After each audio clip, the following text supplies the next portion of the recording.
We're back at the Unpacked event for summer 2025 with Samsung, talking about foldables, flip phones, and we're also talking about upgraded new devices from their watches. We're talking about the Watch 8, Watch 8 Classic, as well as the Watch Ultra that has the updated version for 2025. We're going to talk about the new specification and what makes this device the thinnest foldable phone that Samsung has made to date.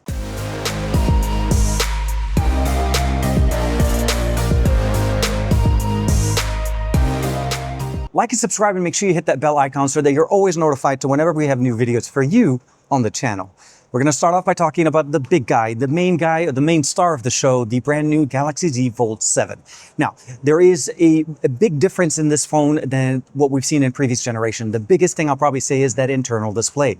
We have gone to an 8-inch display on the internals. Not only that, a 6.5 inches display on the outside, well, I'm going to have to say you have to hold it in your hand, but it is absolutely thinner and lighter and more durable than the Z Fold6. And that's a big feat to start off because the Z Fold6 was the best that they've released up till last year. First and foremost, this is going to be powered by the Snapdragon 8 Elite made for Galaxy, typical to what we've seen with Samsung in collaboration with Qualcomm on the Snapdragon line of devices. It's powered by the best processor on the market. It has a large battery, still similar to last year, the 4400 milliampere. Powered by the brand new Armor Flex hinge that we have in here. It's an ultra thin glass as well on the protection for the front face display, a grade 4 titanium lattice here that we get for the hinge mechanism, and of course, Gorilla Glass Victus 2. We have a 7-year software update, so software version updates on this, as well as 7 years of security patch updates. And of course, the camera stack on the back has been updated. We now have that 200 megapixel camera from the S25 Ultra on this device. And it is married with a 12 megapixel ultra wide and a 10 megapixel telephoto lens that's going to give us some of the best experiences on here.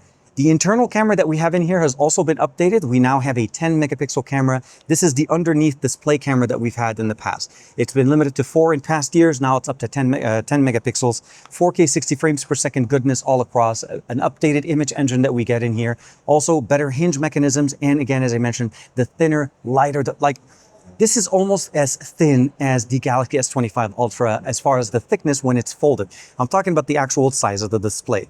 And what we're getting here essentially is stereo speakers, DeX compatibilities. One thing that was confirmed for us, unfortunately, there is no S Pen functionality on the Z Fold7. I'm not sure if this is going to be coming in later as a Bluetooth accessory or not, but it's something that we're noticing. It is not going to be present here. And that is one of the reasons they were able to reduce and compact the size of this device.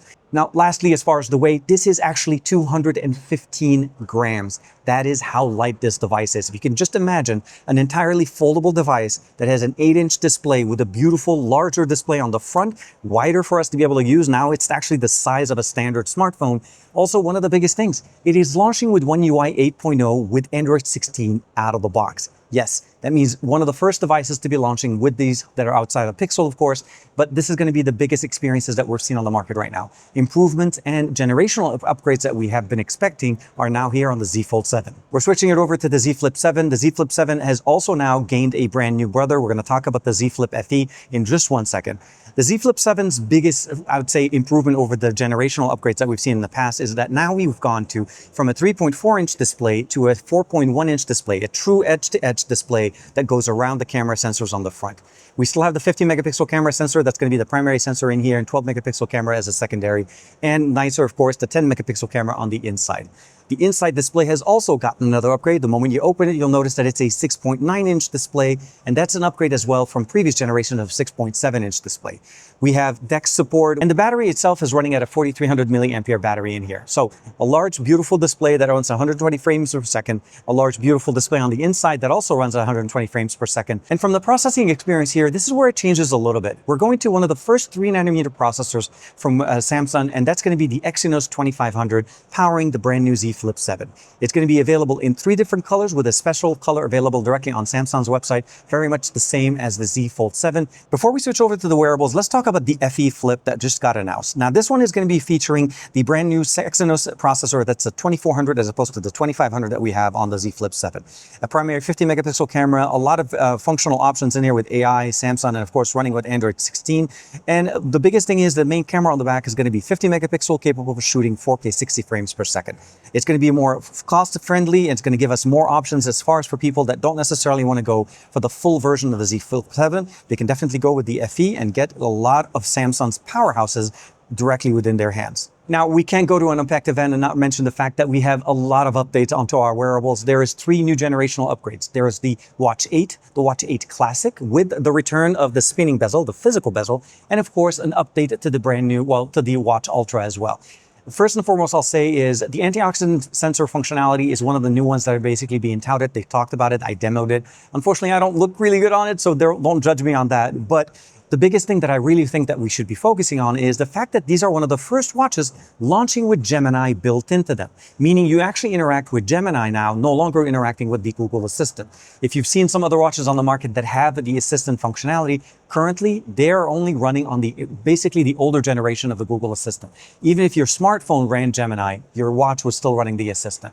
Now we have access to Gemini, fully functional on the Watch 8, the Watch 8 Classic, as well as the Watch, the Ultra as well. No word on when we're going to be able to get that functionality brought in backwards to earlier generations, but I imagine that Samsung will be switching over and providing you a lot of update in there. The battery life is still rated to be about 2 days on the Ultra. That's going to be basically without wearing or anything. If you do switch it over to power saving mode, you can go even further. The Classic and the standard model are both going to give you the ability of going between 24 to 30 hours, depending on the usage that you're doing.